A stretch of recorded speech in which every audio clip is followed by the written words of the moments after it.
Hey everyone, it's Jacqueline And Adam. for Pixie Dust PhD. Recently, on our epic fall 2021 trip down to both Universal and Walt Disney World, we did quite the split stay. For the Universal portion of this trip that really only included 2 hotels, we did the DoubleTree by Hilton at the entrance to Universal Orlando, and then we also did one night at Loews Royal Pacific, which is on Universal property and is considered one of their top tier hotels.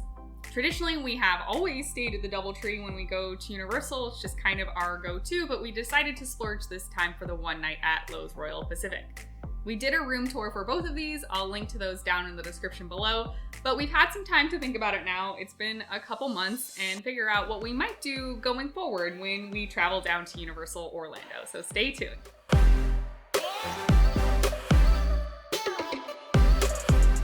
Money being no object, I think obviously we would choose to stay on property.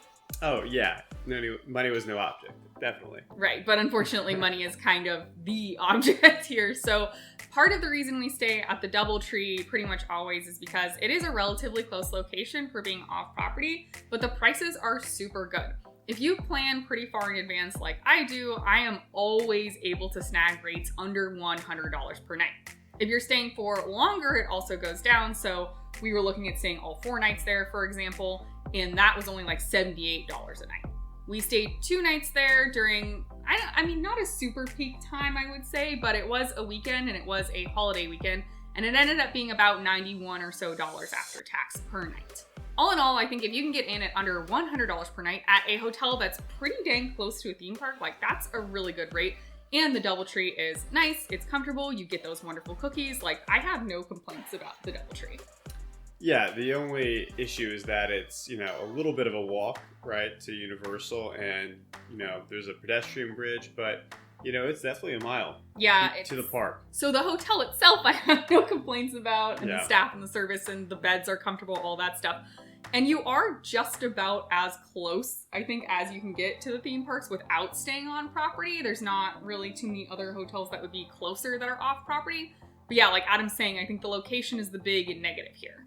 Yeah, they do have transportation, but it is spotty at best, and you really need to be self-reliant in terms of making your way to the park. And, you really can't take a rideshare 2 blocks just to, get out of the heat. You could, I guess. But Yeah, but, it's like you're probably either going to walk or you're going to wait for the shuttle that comes once every 30 to 45 minutes. Yeah, so, we don't officially know how often it comes. I think they tell you it comes every 20 to 30 minutes or Sure. so, but for example, we didn't end up taking it at all because every time we went down to the lobby to start our walk, everyone's just mumbling and complaining how long they've been waiting and how spotty and inconsistent it is. So there is transportation, technically. It's kind of like the Walt Disney World Good Neighbor hotels, where certain hotels, I assume, share a shuttle that take you to the resort. Yeah. To the theme park part of the resort anyway. So it does exist, and that is an option, but I think you would have to be pretty patient if you were going to be relying on that mostly. And I would just say if your party can't walk a mile in the sun, without too many breaks, right? I mean, this is not the hotel for you. Yeah, no, definitely. If we had kids, I would not stay here. Or if we were staying here, I would just count on taking the shuttle every time, or I guess paying to Uber or something ridiculous like that. Yeah. If we were less able-bodied, I wouldn't stay here. If we were traveling with older folks, I wouldn't stay here. Like for us, because we walk a lot in our day-to-day lives, we live in a very pedestrian-friendly city, and I mean, we can handle it basically. Right, yeah. It's fine. But it is, even for us, like that walk it gets pretty hard when you're out in that bright Central Florida sun, at 3 p.m. and it's humid and it's muggy and it's disgusting. You're praying for cloud cover, Yeah. essentially. It's not an easy walk. It's like the path is easy, Yes. and well lit and paved, and it's not hilly, but just the weather conditions can make it pretty brutal. But otherwise, the hotel itself, no complaints. Right. It's just hard to say no to $90 a night. Like when I'm like, well, yeah, I can suck it up and walk for 20 minutes in the blazing sun. And we did. We did it, yeah. But it's not my favorite. Yeah, I would say I'm glad we did that first in our Yes. split stay. It would be hard to go from the Royal Pacific, right, to having to do that walking, because I'm sure we'll talk about that more in a minute, but yeah, the on-site hotels are much better in terms of transportation. Right. So in general, I would say if you're looking to do split stays, I always try to go up. So start with, the one you're least excited about and finish with the most luxurious one. That way you won't be disappointed if you do the flip. But yeah, so really that's the only thing about the DoubleTree I would say is the walk. Or if you're going to take the shuttle, it seems unreliable. Otherwise, the rooms are great. I suppose if you want a really nice pool, the pool seemed fine, but not wonderful. Good. Same with on-site dining was fine. Nothing to write home about. The main bar in the lobby was also they didn't even shake cocktails, for example. So if you want to get a beer or a glass of wine, I think that'd be fine. But I got a couple mixed drinks and they just poured stuff in a glass and swirled it around and handed it to me. I was like, okay. But I am kind of a cocktail snob, so to each their own. Moving on though, so we did do 2 nights at the DoubleTree. I think it serviced us very well. And then we moved over to Loews Royal Pacific for 1 night. Like Disney, Universal has a variety of on-property hotels, not quite as many, but they're in different tiers basically. And so we purposely picked the Loews Royal Pacific because it was the least expensive of the most expensive tiers. So their version of deluxe. And that came with their version of Fast Pass as well. Well, Genie Plus now. Sure. Yeah. But yeah, basically if you stay at the deluxe level hotels at Universal, that comes with unlimited express pass for your party. You're on your check-in day, the whole time you're there, and then through your checkout day as well. So even though we were only staying there for 1 night, we did have express for the whole day we checked in and then the whole day we checked out. We only ended up doing a half day in the parks that day, but we did have express the whole time. Right. So, doing a split stay where we were literally a mile away from our second hotel, you can get there quickly, right? And then we have a whole day in the park with that express pass, which was really convenient. Yeah, on our check-in day to Loews Royal Pacific, I think we managed to be in the parks around 8:30 or so because we just got up a little early at DoubleTree, checked out, went over to the new hotel, checked in. They handed us our express pass even though our room wasn't ready yet, and off to the theme parks we went. So that was a really great use of that whole check-in day, I think. The Loews Royal Pacific lobby and theming of the resort, and then the literal room that we stayed in, which was a king bed room, they were all really beautiful, very lush, well appointed. It definitely felt a step up from the DoubleTree. Not that the DoubleTree was bad, and it was better than average, I would argue, but this was nice. Yeah, it had a touch of quality, and just the lobby itself was beautiful. You could tell it was trying to take you to a Royal Pacific Island experience, and the pool looked really cool too. Yeah, the pool looked pretty awesome. We didn't get to actually use it because when we had planned on doing that, it was storming and there was lightning, so the pool was closed, which is fine, but it was well appointed. It was very beautiful, well themed. The restaurant that we ate in was super delicious. We only did eat at the one, which was Island's Dining Room, and not any of the other locations, but that was phenomenal. So all in all, if you're looking for amenities, this is definitely much better than the DoubleTree. Yeah, but there comes a cost with that, right, Jacqueline? Yeah, so we stayed for 1 night here, and it was about $350 after tax. I will say that if you book more nights, I think it's 3 or more, typically then your nightly rate goes down, but it's still gonna be, $270 plus probably.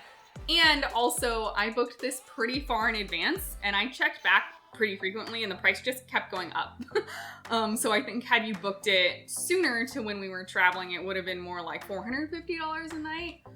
And also we were traveling during what they considered a low season. It was like a summer sale type season. So I think it would probably be even more expensive if you were going at busier times of the year. So it definitely is pricey. It is very nice though. A lot of people justify the on-site Universal Deluxe Hotel price with the fact that you do get that unlimited express pass. And if you were to buy that a la carte, it's typically over $100 a person. It depends a little bit on the day and how far in advance you buy it, all those things, but it's quite expensive. So if you're traveling with a party of 4 and you manage to snag a rate at $350 a night, well, then you have, 4 people times $100 of express pass, and it pays for itself.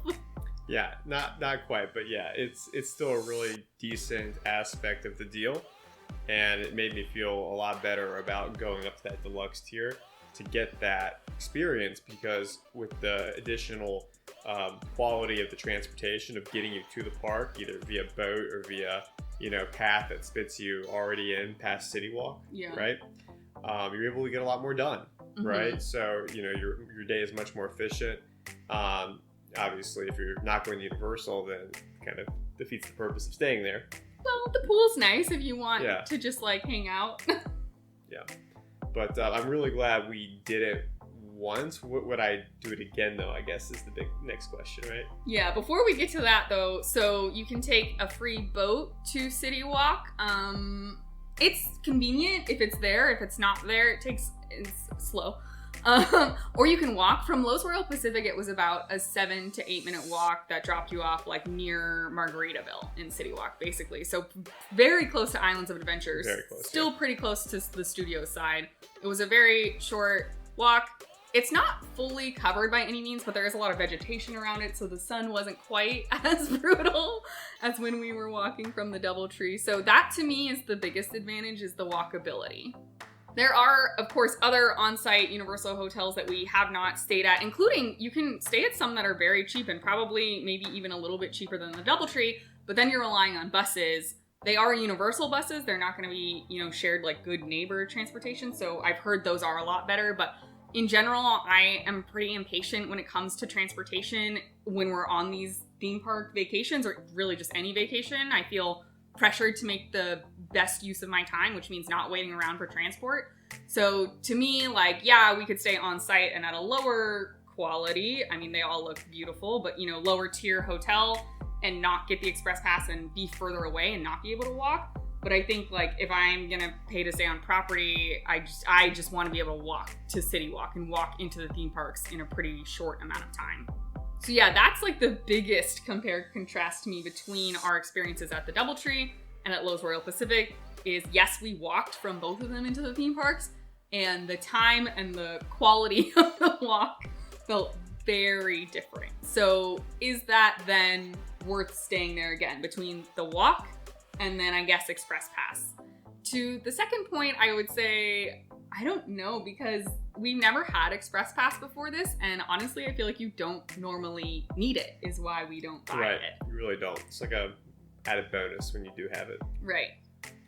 Probably squeezed out 2 or 3 more rides that we probably wouldn't have normally necessarily done. Well, and I think some of them were probably rides that we went on because we were there and we had express, but if we hadn't have had express, it's I wouldn't have been bummed to not ride some of those things. Right, exactly. Right now also, and this will probably change in the future, but as of now, Hagrid's and Velocicoaster are not included in Express Pass. Dang. So the two things, we prioritized and wanted to do most, and I think that will be true in the future too, are excluded.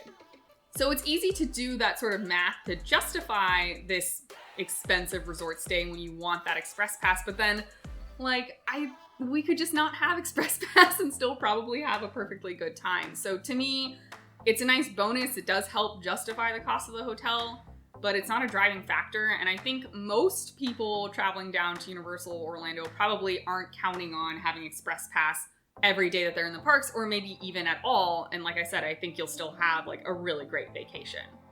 I mean, I think without a doubt, it was worth it for us to do at least the one night. I'm really happy with that decision. But I think just overall, doing the DoubleTree for more nights is probably more worth it in terms of overall value. Yeah, it's hard to imagine if we were going to do another 2 to 4 night stay, do I want to spend $1,000 or whatever it ends up being to do all of those nights at Loews Royal Pacific or one of the other deluxe resorts on property? Probably save 50% doing just one night. Yeah. And then the rest of the DoubleTree. And for those reasons, right, I think the DoubleTree was a better overall choice for the majority of our nights. Yeah, I agree. I think the other thing is, it's nice to have that shorter walk, and the Express Pass is super nice, but you really don't need Express Pass for more than check-in and check-out day. That was plenty of time. Yeah, we did everything in Universal, especially with the Express Pass. Right. Could we have done absolutely everything without it? Maybe. Maybe. Yeah, maybe. But I mean, the fact that we're probably going to get pretty close without it to doing all the things we wanted to do, doesn't really justify ever buying Express Pass out of pocket, right? It's just hard for me to imagine Very needing much luxury experience. Yeah, right? like how do you need Express Pass for 3-4 days? Like we normally don't buy more than 4 days worth of theme park tickets for Universal.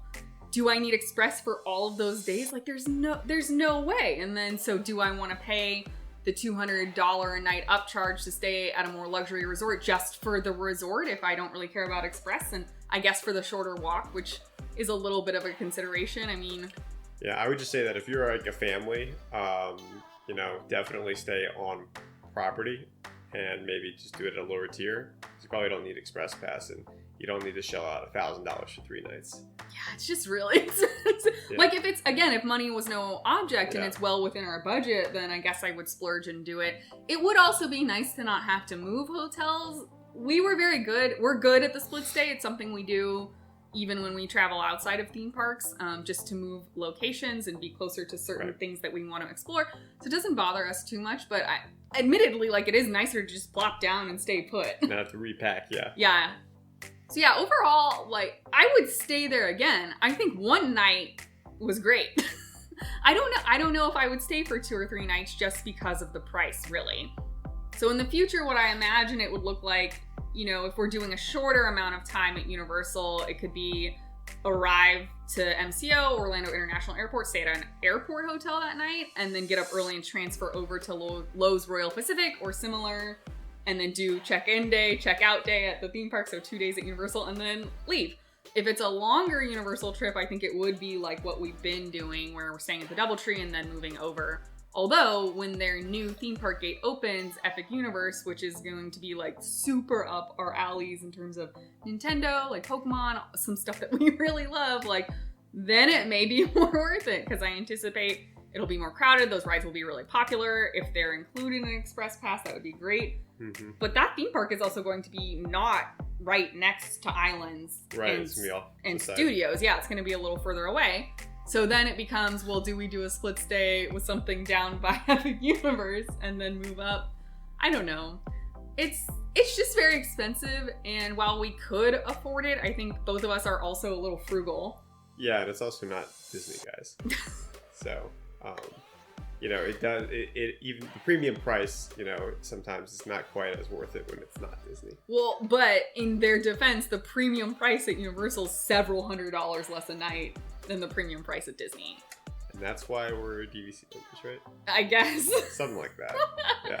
I will say, I think that the theme park pricing is pretty similar if you're only going for a few days, in terms of tickets aren't that different between Universal and Disney. Food cost is not that different. But yeah, the lodging up near Universal, both on-site and off-site, significantly cheaper than down in the Disney World area. Yeah, $90 a day to walk to the Magic Kingdom. Good luck finding that. Overall, we really enjoyed our time at both hotels. I am really glad we stayed on property at Universal for the first time. It definitely was a splurge, and we went back and forth about like, oh, do we really need this? Like, we could just stay at the DoubleTree the whole time. And we ended up doing it. I had a really great time, and it's definitely opened my eyes a little bit to, there are some clear advantages.